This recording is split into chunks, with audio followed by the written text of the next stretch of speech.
So everybody, Samsung just released their new Galaxy Watch Ultra, and as an Apple Watch Ultra user, that might sound and look extremely familiar. But we were lucky enough to get some hands-on time with the new Galaxy Watch Ultra and then also put it side by side to the Apple Watch Ultra to compare apples and oranges here. And they are apples and oranges because even though they are in the same exact product category, I would never recommend an Apple user get a Galaxy Watch Ultra or a Samsung user get an Apple Watch Ultra because of lack of compatibility and lack of ecosystem and continuity. But I still wanted to compare these watches to see what feature sets they had and what hardware they had to see exactly what we're dealing with. But before we continue, definitely subscribe to the channel and consider subscribing to our channel membership to get some exclusive wallpapers, live podcast episodes, and some other nice perks. But let's get into the video, everybody.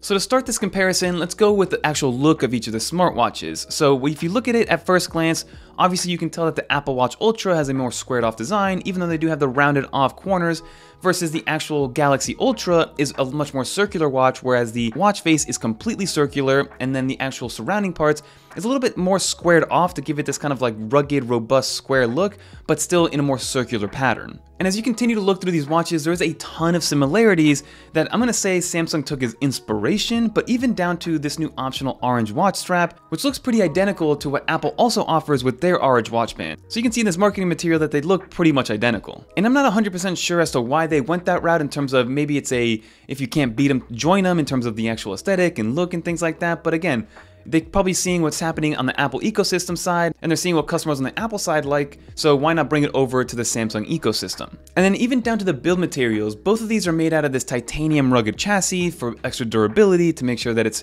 being able to withstand more that hardcore type of exercise, like long outdoor hikes or being out in the wilderness or maybe diving down to 100 meters or even skydiving out of an airplane. These are all things that this titanium chassis is supposed to withstand, and also the glass on the watches themselves both have this sapphire crystal coating to help with durability alongside all this activity. Now in terms of the sizes, both of these watches come in just one size. On the Apple Watch Ultra side, it is 49mm, and then on the Galaxy Ultra side, it is 47mm. So the Apple Watch does have a little bit more screen real estate, but also on the Samsung Galaxy Ultra side, the screen actually looks a little bit smaller because there's a lot more around it where the bezels are a little bit thicker. They put this actual physical crown around it, and then they have that squared off look over it as well. So it looks like the Galaxy Ultra watch is a little bit smaller than that 47mm size compared to the Apple Watch at 49mm, with the screen going pretty much edge to edge and the bezels being very small. One big perk that immediately stood out to me when it comes to the Apple Watch Ultra versus the Galaxy Ultra is that the Apple Watch Ultra has been compatible with old watch straps dating back to the original Apple Watch. So that is an amazing thing to have. So if you purchased an Apple Watch, 10 years ago and you still have those bands, you can still use that band with the Apple Watch Ultra.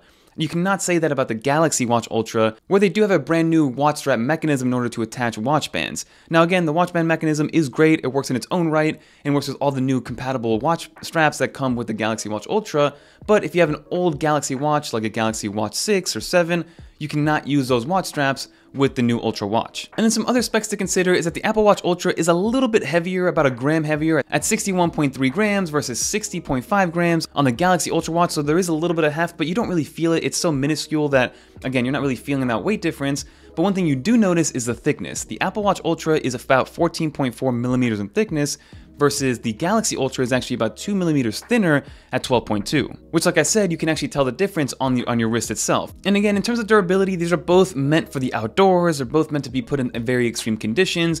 They both can go up to 100 meters in depth when you're talking about diving and in the water. So again, these are both built to last over time. And then in terms of look, one more thing that I'll give to the Galaxy Watch Ultra is that there is variability in colors. On the Apple Watch Ultra side, there's only that one natural titanium color, versus on the Galaxy Watch Ultra, you get 3 different colors, and I won't lie to you, that white colorway does look really nice. Now if you look at the sides of both of these watches, this is where you're gonna again see the Samsung inspiration is coming directly from the Apple side. Both of them have a digital crown with that same orange kind of outline. What's nice about the digital crown on the Apple Watch is that it does interface with the UI on the screen itself, versus the crown on the Galaxy Watch does not actually control any UI elements, but you can press it down to go back and go to your menus and things like that. So again, you do have that digital crown. And then secondly, you also have an action button on both of these. And this action button does bring up a shortcut to go to your fitness aspects of each watch respectively. So again, a lot of inspiration being taken on the Samsung side, which is I don't know, to each their own. But now let's talk battery life, because if you're getting a watch like this, you expect it to last a long time, and Samsung does deliver in terms of, at least on paper, to be able to last a long time. So you do get a 590 milliamp hour battery built into the Samsung watch, which does promise you up to 48 hours of standard use.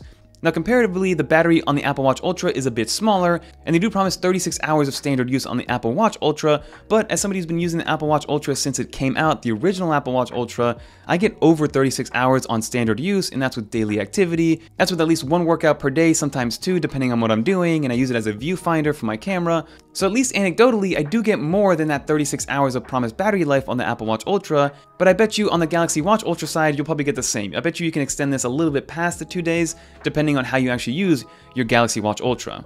And now both of these watches do have a low power mode, which should extend the battery life overall. On the Apple Watch side, it's promised up to 60 hours on that low power mode, and then on the Galaxy Ultra side, they are promising 100 hours, which of course could not be tested with the hands-on time because there was only a little bit of time with the hands-on time.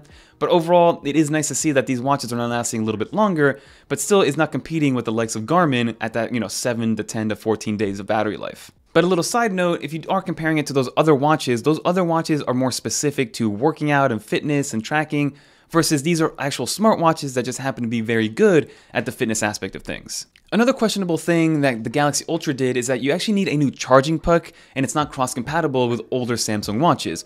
Versus again, with the Apple Watch, even if you have a Gen 1 Apple Watch puck, yes, it's going to charge a little bit slowly, but it will charge your Apple Watch Ultra. So that's also a point for Apple on the compatibility side and being able to go back generations and still use the same chargers and the same accessories for your Apple Watch. And now for the fitness aspect, they are very similar, right? They both have an abundance of different workout modes, from running to weightlifting to hiking to more obscure things like skydiving and everything in between. So being able to track your workouts won't be a problem with either watch. They both have an abundance of different fitness focused and health focused sensors to be able to take advantage of as well. And of course, like I mentioned earlier, you do have your fitness or your action button, which you can press and then get a shortcut to go directly into a workout, and you don't have to mess around with trying to find the fitness app on each of these watches. And now lastly, I do want to briefly bring up performance. Again, this was in a silo, so you can't really test these side by side, and you can't really put it through its paces on the Galaxy Watch Ultra side, but for the most part, from the testing that we've seen, the Apple Watch Ultra was a lot more fluid in terms of functionality in the UI and getting to and from menus than the Galaxy Watch Ultra was.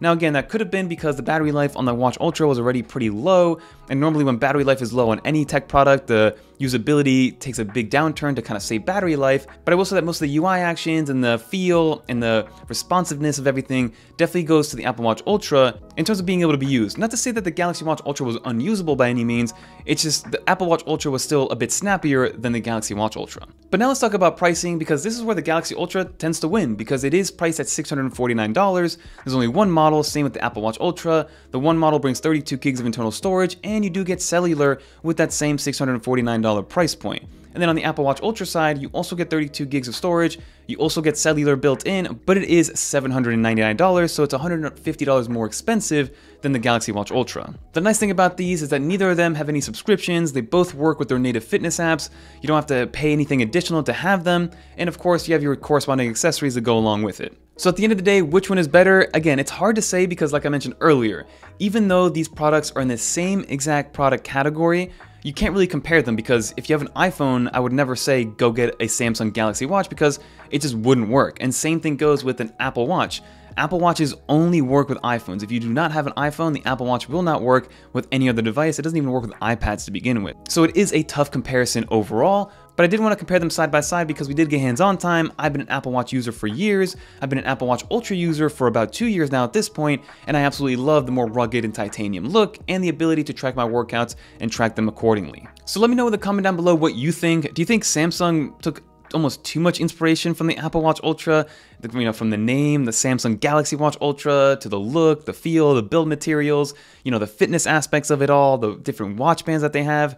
I don't know, I thought it was almost too close for comfort, but to each their own. Maybe they just wanted to give that offering to the Samsung user base. One thing to note is that the Galaxy Watch Ultra does work with all Android phones. You just get more functionality and more compatibility if you connect it to a Samsung phone, and that does make sense because Samsung wants to be able to silo it and make you want to use a Samsung phone to be able to use this Apple Watch Ultra, I mean Samsung Galaxy Ultra. But that'll do it for this video, everybody. If you made it to the end, leave a little dolphin in the comments down below so I know you made it to the end. And if you enjoyed this video, YouTube thinks you're gonna enjoy this video, but if not, there's another video right here that I think you're gonna enjoy. But that'll do it, everybody. Let me know in the comment down below what you think, and let me know if you're gonna pick up one of these Galaxy watches if you are a Samsung user to begin with. But I'm Fernando, and I'm out of here, everybody. Peace.